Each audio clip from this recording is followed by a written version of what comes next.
Hey there, guys. Welcome to another Robidoux Row live stream here on the 16th of December. We are so happy to have you guys join us here during the holiday season. Today we're going to talk about toll roads and stagecoaches and their impact on the travel west. Next week we're going to dig into a little bit more about taverns and some of the businesses that were growing up because of these toll roads and stagecoaches. And then 2 weeks from now, we're going to actually talk to you guys a little bit about some of the local taverns, bars, and alcohol makers here in the area. So we look forward to hearing from you guys. And if there's anything else you guys want to learn about, please do let us know. And we look forward to seeing you all here again next week. Thanks. So toll bridges. This is a really fun subject to me because toll bridges today, we think, the sturdy structures, they're concrete, reinforced with routine maintenance. It costs a few dollars for our vehicle to go in and out. So some of the really early toll bridge entrepreneurs actually cost an arm and a leg for you to get across. They could charge anywhere from $5 to $15 for one wagon to cross over a bridge. I know that the famous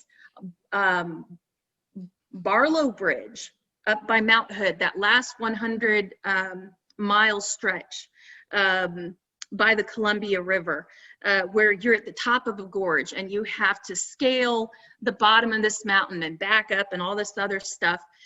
We're talking at the very end of this trek. It was the deathbed for many. And then all of a sudden, this guy comes along, Barlow, his last name, I think his first name was John. He decides to build a really long stretch of road, and part of it is a bridge that will help people get across the Columbia River. And he charges $5 per wagon and 10 cents per animal.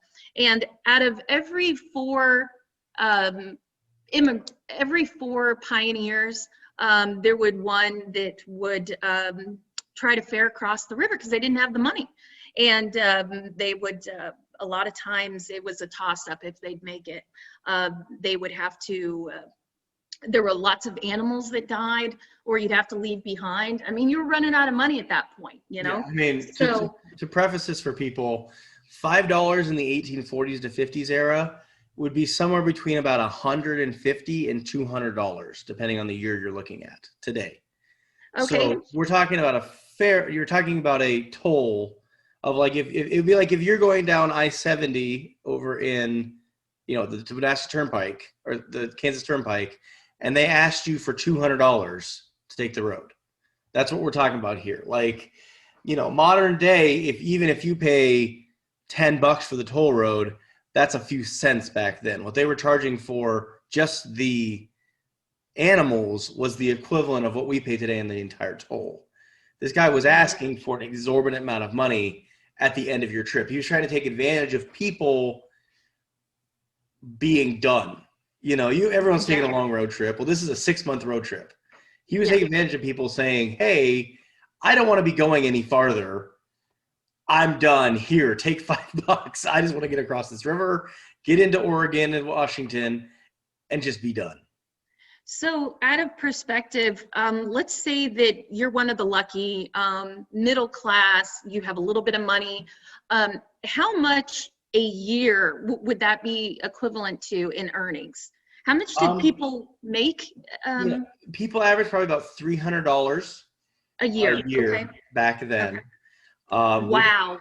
Is very similar to what we make now. I mean, if you really think about it, $300 a year, you're looking at that's an average of about $1,000 to $1,500 per person for an entire year's work. Wow. So it wasn't great money, but if you're thinking about $5, it changes everything. Mm-hmm. Oh yeah, that's so much money to go across the toll, and that's how they really got people. I mean, people paid the toll, especially towards the end, the latter half of the westward movement. They would charge, again, the cover of a wagon and a team, and the livestock that the travelers owned, or you would leave them behind. A lot of them would try to swim or drown in the process. Another early road building entrepreneur expansion was the 1830s stagecoach. People were starting to come into the mindset of demanding for it. So the stagecoach, and I would say the Postal Service also, the two joint ventures, passengers and mail, basically. The road, again, was dusty, muddy. Early immigrants pulled wagons with all that they owned, and later immigrants with fewer goods and more money. So they kind of made a formula on how do you survive. The frontier desperately needed these types of stagecoach taxis. So the Missouri Tolerance in 1819 reported the opening of the overland stagecoach route from St. Louis to Franklin as such an undertaking that would no doubt double the enterprise of engagement and the immense benefit to the public. This was an early example of a stagecoach that had implemented a 3-day service between towns, and the cost of this was $10.50. So that's pretty hefty price too. You know, we're going back to the toll road, the cost of the stagecoach. That did include a ferry ride across St. Charles, across the Missouri River. A person could carry with this particular this particular coach 14 pounds, like, you know, like we get on at the airport today, right?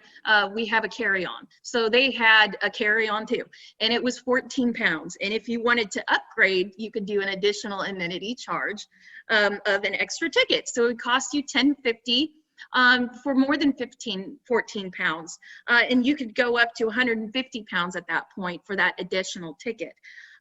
It was noted that baggage was carried at your own risk. And in some of their advertisements put a note that said, "We have careful and attentive drivers that have been provided to accommodate passengers at every heed." So there was a lot of fancy language, a lot of frill language early on. So anyway.